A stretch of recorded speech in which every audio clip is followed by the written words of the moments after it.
La fonction publique territoriale, c'est 1,9 million d'agents publics.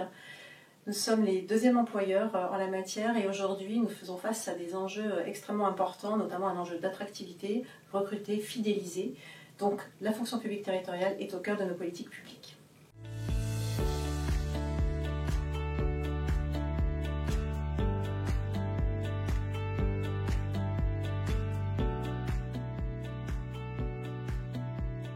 L'accord sur la protection sociale complémentaire a été un accord historique parce que c'était la première fois que les organisations syndicales et les employeurs territoriaux pouvaient négocier en bilatéral. Et ça nous a permis vraiment une connaissance mutualisée, une entente aussi, et de trouver des solutions consensuelles et surtout de porter ensemble un sujet aujourd'hui qui est un vrai défi pour la fonction publique territoriale de demain. Il faut savoir que la protection sociale complémentaire est mise en place très récemment en fait dans les collectivités. Cela date depuis 2011 et nous avons là en fait des difficultés puisque tous les agents aujourd'hui ne bénéficient pas d'une protection sociale complémentaire. Or, la protection sociale complémentaire, la prévoyance, elle couvre les aléas de la vie.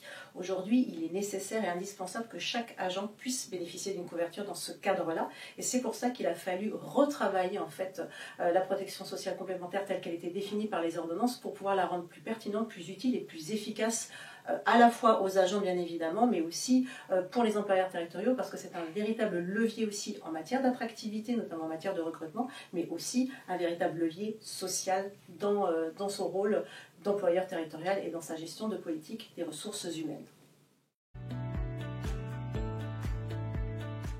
Il faut savoir que la protection sociale complémentaire, aujourd'hui, c'est un accord. C'est un accord qui est transcrit entre les organisations syndicales et les employeurs territoriaux.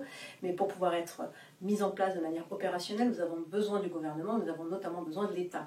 Pourquoi? Parce qu'il nous faut des traductions réglementaires, donc des éléments par voie décrétale, mais également une loi.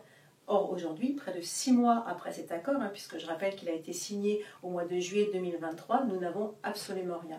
Et en parallèle, la mise en place, si nous restons sur les éléments de l'ordonnance, doit être efficace et opérationnelle en 2025.